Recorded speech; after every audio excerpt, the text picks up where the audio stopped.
Bueno, primero que nada, agradecer la invitación desde el momento que Andrés se comunicó conmigo particularmente. Lo vimos como una posibilidad muy rica y una posibilidad que no debíamos desaprovechar de, en un montón de miradas, imponer o presentar la nuestra. Entonces, bueno, realmente este tipo de actividades y siempre que se discuta sobre la educación es un ámbito muy lindo y de sumar, que es lo que todos queremos en este sentido. Con respecto a lo que decías, bueno, venimos en representación de FENAPE San José y bueno, a dar un poco una de las tantas campanas sobre este tema. ¿Entendés que está en crisis la educación? Bueno, se puede pensar que sí. Nosotros a diario como docentes hacemos el mayor esfuerzo y me consta la cantidad de compañeros. Siempre una frase que nos acompaña es que la educación está en crisis, o puede ser que esté en crisis, pero de no ser por los docentes estaría mucho peor, porque en condiciones muy malas de trabajo, con salarios que no llegan a dignificar la labor, día a día hacemos todo lo posible porque en este estado de situación las cosas estén un poco mejor. Recién el diputado Malán decía que, bueno, que desde 2005 recién se comenzó a preocupar realmente de la educación, luego de lo que era la década del 50, del 60, y que entiende, bueno, que habría que tener ciertas contemplaciones en ese sentido. ¿Qué opinan al respecto? Bueno, sí, la educación es un tema fundamental para toda sociedad y bueno, nosotros pretendemos en este estado mirar para adelante. Podemos hacer comparaciones con otras etapas de la educación, pero en realidad los hechos demuestran que la realidad de hoy es muy diferente a la realidad de hace 5 años. Imagínate comparándolo con un periodo tan lejano como hace 65 años atrás. Entonces, bueno, esto es muy rápido, evoluciona muy rápidamente y bueno, la idea es que los hijos de los trabajadores que asisten a educación pública tengan una educación que realmente los prepare para la sociedad que les toca vivir hoy, que dista mucho de la de hace 60 años, ¿verdad? ¿Solo se soluciona el problema con más recursos? No se soluciona solo con más recursos, pero los recursos son imprescindibles. Para lo que está en crisis, la pregunta del compañero son los valores en la sociedad.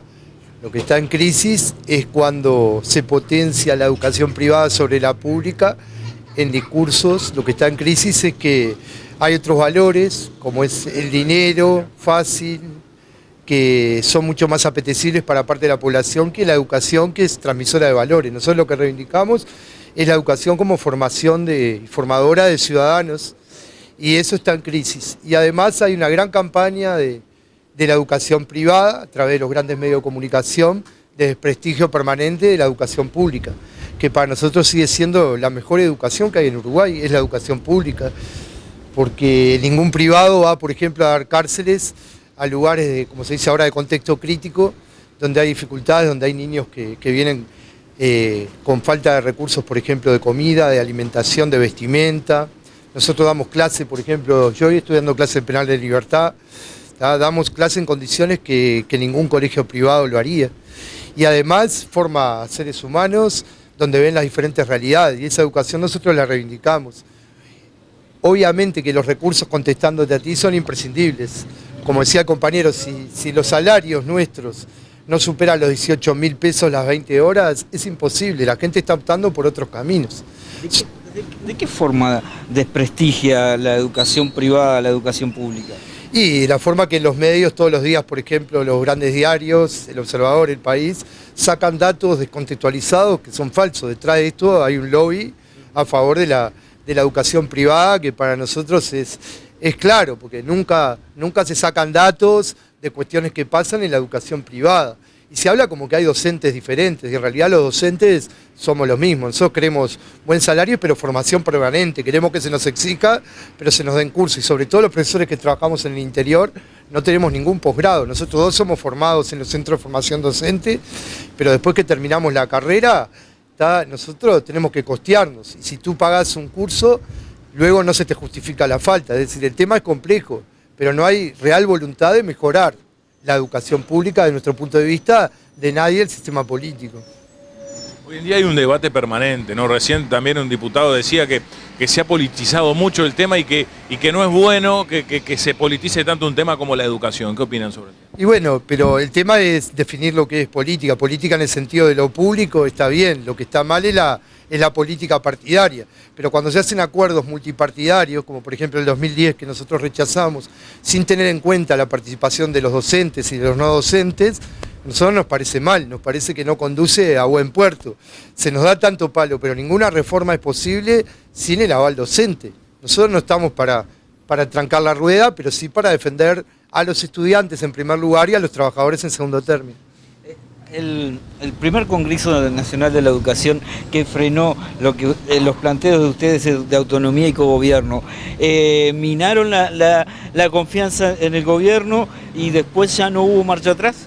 Lo que minó la confianza en el gobierno fue que en ese congreso de maestro Julio Castro se acordaron una serie de pautas de trabajo conjunto que después quedaron en la nada. Ese fue el planteo nuestro. Y ahora todos los días aparecen normativas. Por un lado hay como una cosa media esquizofrénica. El gobierno plantea el respeto a los acuerdos de la bipartita, por ejemplo en el tema último del conflicto de elección de horas, y luego nos enteramos por la prensa que eso cambia. Entonces si se mina la confianza en una relación, cualquier relación humana, hay un problema. ¿Tá? Y bueno, si lo quieren hacer desde arriba, es legítimo porque ellos son los gobernantes. Pero entonces que digan las cosas claras, no que digan que van a hacer una cuestión bipartita y después hacen lo que quieren.